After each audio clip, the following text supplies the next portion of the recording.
I'm Addi Banks.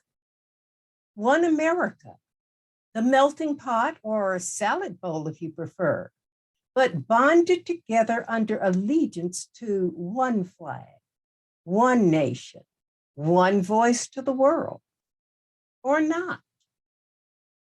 This is in the news, and this is my report.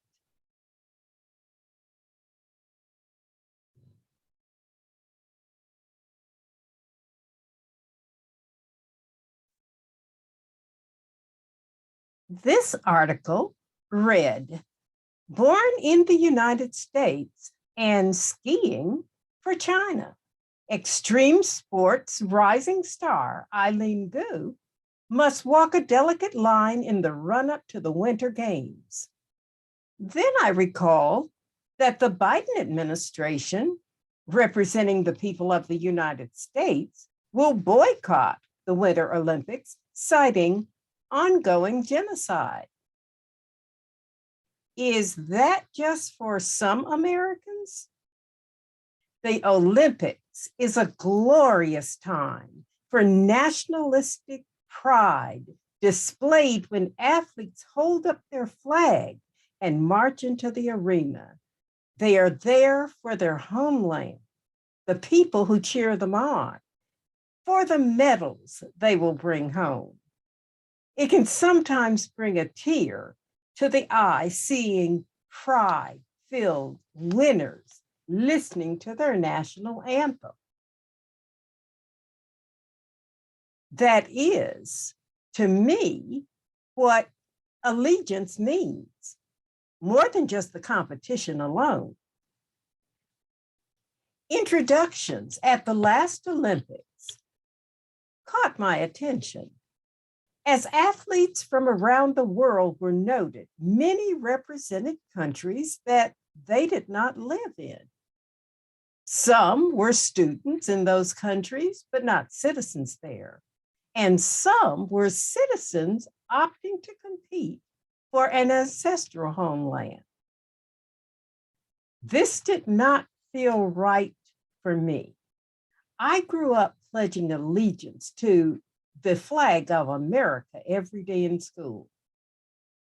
And I would feel that I was betraying my country by taking up with another country. It would seem like personal aggrandizement, but that is the America we live in today. So how can and why would Americans compete for other countries?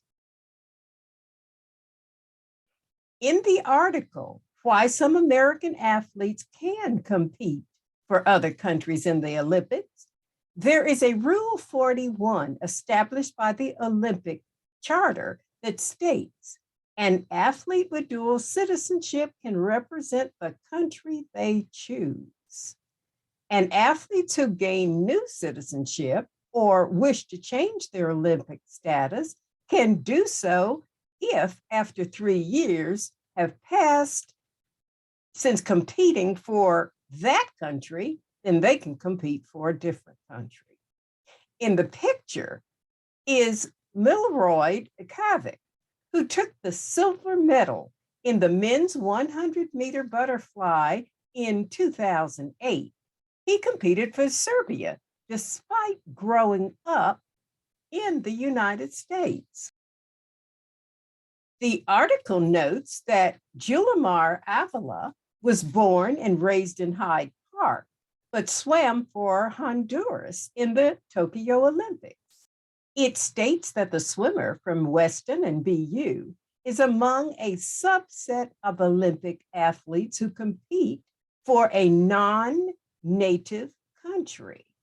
Statistics for the 2018 Winter Games in South Korea featured 178 such athletes, about 6% of all competitors. The why? That is compelling. America hosts so many world-class competitors that in order to compete internationally, you are good enough, you have trained long enough, then you have an opportunity to jump ahead to the head of the game over natives in your ancestral homeland.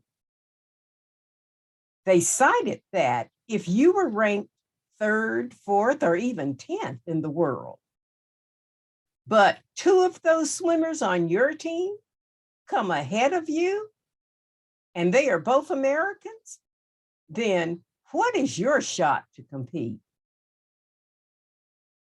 As I've said, you've worked all those years and no shot to compete.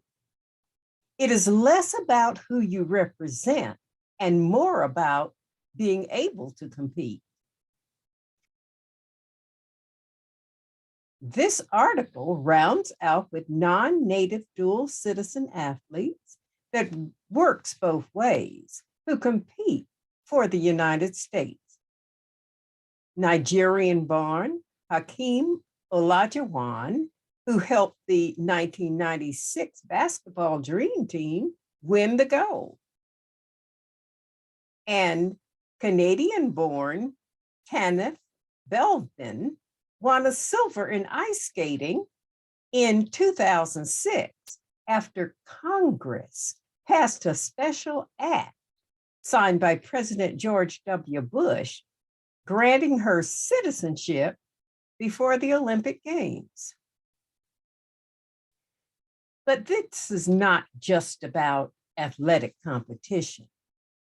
Beauty queens are also allowed to compete for countries that they do not live in. We celebrated beautiful Tony Ann Singh, Miss Jamaica, who was crowned Miss World in 2019. The article in Ebony noted a tweet that she sent out after her win. It reads, "To the little girls in St. Thomas, Jamaica, and all the girls around the world, please believe in yourself.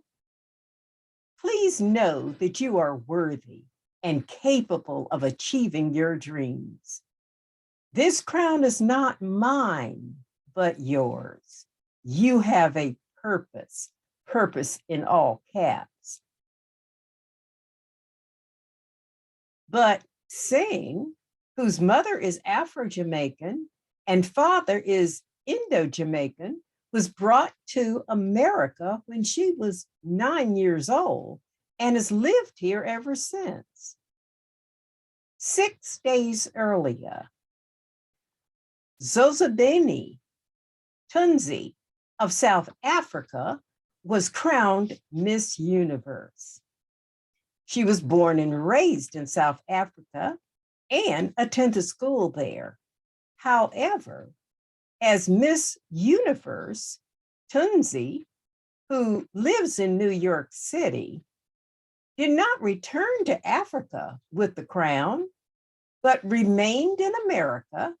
And the article noted she took part in a number of events and appearances throughout the world.